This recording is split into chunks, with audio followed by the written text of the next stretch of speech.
উন্মাদনা লেখিকা কায়নাত খান কবিতা পর্ব 12। বাপ ছাড়া বাচ্চা হইলে যাওরা উপাধি পাইব, বাসায় যাইয়া গেলিস। মেডিসিনটা শক্ত করে ধরে অভির রুম থেকে বেরিয়ে পড়ে আনন্দী। দ্রুত পায়ে রুম থেকে নামতে গিয়ে সিঁড়িতে এক মেয়ে লোকের সাথে ধাক্কা খায় সে। সামনাসামনি তাকাতেই সামনে থাকা মেয়েটি কপাল কুঁচকে তাকায় আনন্দীর দিকে। পা থেকে মাথা অবধি পরক করতে থাকে তার। আনন্দীর ভীষণ আনইজি ফিল হয়। একটি মেয়ে মানুষ তাকে এমনভাবে দেখছে যেন গিলে খাবে। তার মুখের ভঙ্গিমা বলে দিচ্ছে আনন্দীকে কাঁচা চিবিয়ে খেয়ে ফেলবে সে। মেয়েটি এক হাত দেওয়ালে রেখে আনন্দীর উদ্দেশ্যে বলে, তুই কোন ক্ষেতের মূলা সেমরি, চাঁদের এখানে কাম কি তোর? আনন্দী কোনো কথা জবাব দিল না, মূলত দেওয়ার প্রয়োজন বোধ করল না। কারণ সামনে থাকা মেয়েটির গায়ের বিশ্রী গন্ধ এবং অদ্ভুত সাজসজ্জা দেখে যে কেউ বলে দেবে সে ভালো মেয়ে লোক নয়। অবশ্য অভির কাছে কোনো ভালো পরিবারের মেয়ে আসবে না, হয়তো কোনো বাজারে মেয়ে মানুষই এটা। উত্তর না পেয়ে বিলকিস হাতে তুড়ি বাজিয়ে বলে, কিলো সেমরি কস না কেন? বিলকিসের কথার উত্তর না দিয়ে তড়িঘড়ি করে সাইড কাটিয়ে চলে যায় আনন্দী। এসব বাজারি মেয়ে লোকের সাথে দাঁড়িয়ে থাকতে তারও গা ঘিন ঘিন করে ওঠে। আনন্দীকে তাড়াতাড়ি করে যেতে দেখে হাতের বিশাল বড় টিফিন বক্সটি শক্ত করে ধরে অভির রুমের দিকে এগিয়ে যেতে থাকে বিলকিস। আজ বিলকিস তার হাতের স্পেশাল বিরিয়ানি বানিয়ে তার চাঁদের জন্য এনেছে। কোথাও একটা শুনেছিল সে পুরুষের মনের যাত্রা তার পেট থেকে শুরু হয়। ভালো রান্না করে মন জয় করে তবেই তাকে নিজের করে পেতে হয়। সেজন্য বিলকিস প্রায় প্রতি শুক্রবারে অভির জন্য রান্না করে নিয়ে আসে। তার ঘর দোয়ার পরিষ্কার করে দেয়, কাপড় চোপড় ধুয়ে দেয়, জুতো মুছে দেয়। পুরো এক সপ্তাহের জন্য অভির সমস্ত কিছু সে করে দিয়ে যায়। কিন্তু তারপরও অভি তাকে কখনো কাছে ডাকেনি, সুযোগ পেয়েও বিছানায় নিতে চায়নি। অভি একমাত্র পুরুষ যার কাছে বিলকিসের মতো সস্তার মেয়েটিও নিরাপদ। মনে হাজারখানেক চিন্তা নিয়ে দরজানা নক করে অভির কক্ষে ঢুকে পড়ে বিলকিস। তার অশান্ত মন আরও বেশি অশান্ত হয় অভির এলোমেলো খাটটি দেখে। অভির কোমরে শুধু মুন্ডু পেঁচানো, শরীরে কোথাও কাপড়ের লেশমাত্র নেই।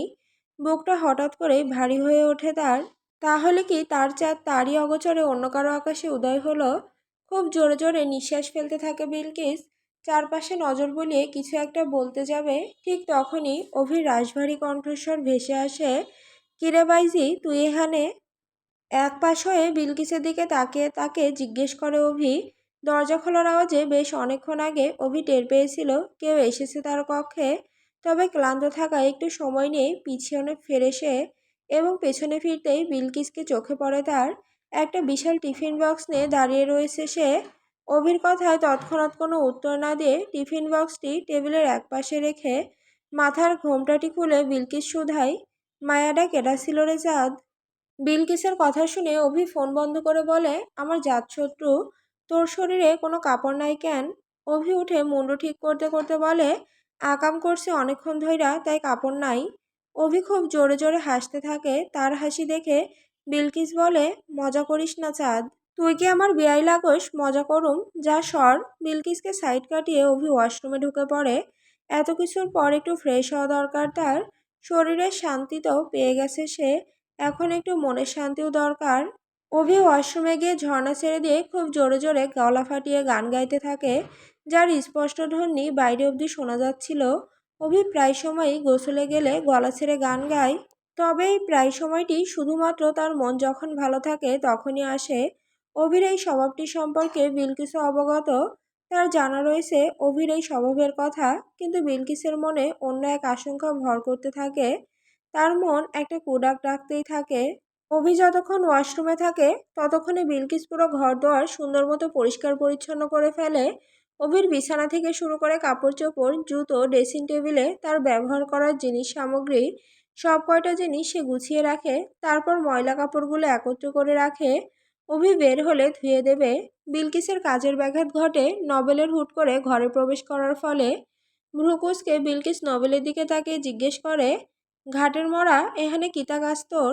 নোবেল কোনো কথার উত্তর আওড়ালো না, বরং বিলকিসের পানে একদৃষ্টিতে তাকিয়ে থাকে।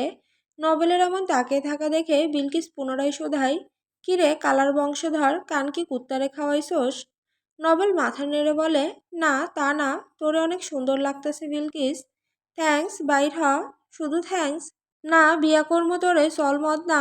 আমি তো রাজি। নোবেল এবং বিলকিসের কথোপকথনের মাঝে ওয়াশরুম থেকে মাথা মুছতে মুছতে বের হয় অভি। পরনে শুধু মুন্ডু এবং হাতা কাটা স্যান্ডো গেঞ্জি, সমস্ত শরীর পানিতে ভিজে একাকার। বিলকিস শুকনো ঢোক গিলে বলে, করাক না যারা। মাছ থেকে নোবেল বলে ওঠে, ভাই লোক দিয়ে পাঠাইছি সেমরি রে। ড্রেসিং টেবিলের সামনে দাঁড়িয়ে চুল আঁচড়াতে আঁচড়াতে অভি বলে, সবের কাম করছোস। অভির ব্যঙ্গ করা দেখে বিলকিস ফিক করে হেসে ওঠে। অভি কথায় কথায় এমন কথা বলে যেটা শুনে সামনে দাঁড়ানো ব্যক্তিটির কথাই বন্ধ হয়ে যায়। চুলগুলো সেট করে অভি নিজের গলার দিকে তাকায়। সম্পূর্ণ গলায় একটি চিহ্নও নেই। কপাল কুঁচকে তাকিয়ে থাকে সে নিজের গলার দিকে। এত মেহনত করলো অথচ ফল পাবে না। তার তো একটা সম্মান রয়েছে নাকি। নোবেলের দিকে তাকিয়ে অভি বলে, বান্দি কি বাড়িতে চইলা গেছে? নোবেল উত্তর দেয়, না ভাই, এখন আপনার এলাকায় পার হতে পারে নাই শিওর। অভি কিছু একটা চিন্তা করে বিছানা থেকে ফোন নিয়ে কান কাটা রমজানকে কল দেয়। বেশ কিছুক্ষণ রিংটোন বাজার পর অবশেষে অপর পাশ থেকে ফোন রিসিভ হয়। ফোন রিসিভ হতে অভি বলে, কই আসোস? ফোনের ওপাশ থেকে রমজান বলে, এই তো ভাই পুরান দিঘির সামনে নির্জন রাস্তাটাই। ওহানেই স্যার, আমি আইতাছি। ফোন কেটে গায়ে শার্ট জড়াতে জড়াতে অভি বেরিয়ে পড়ে। পিছনে যে বিলকিস দাঁড়ানো সেদিকে কোনো খেয়ালই নেই তার। অভির চলে যাওয়া একদৃষ্টিতে তাকিয়ে দেখে বিলকিস। সে যে একটা মানুষ, তারও যে মন রয়েছে, এটা হয়তো অভি মাঝে মাঝে ভুলেই যায়। এক বুক ভর্তি আফসোস নিয়ে বিলকিস অভির রুম গোছাতে ব্যস্ত হয়ে পড়ে। তারপর আর কি, এভাবেই চলে যেতে হবে তাকে। অভি কখন ফিরবে সেটা কেবলমাত্র সেই ভালো জানে। বাইক নিয়ে পুরানদিঘির রাস্তার উদ্দেশ্যে বেরিয়ে পড়ে অভি। তার বাড়ি থেকে মোটামুটি মিনিট 10-এর মতো লাগে পুরানদিঘির রাস্তায় পৌঁছাতে। বাইকে তো এর থেকেও কম সময় লাগে। দেখতে দেখতে অভি কয়েক মিনিটের মধ্যেই পুরানদিঘির রাস্তায় পৌঁছে যায়।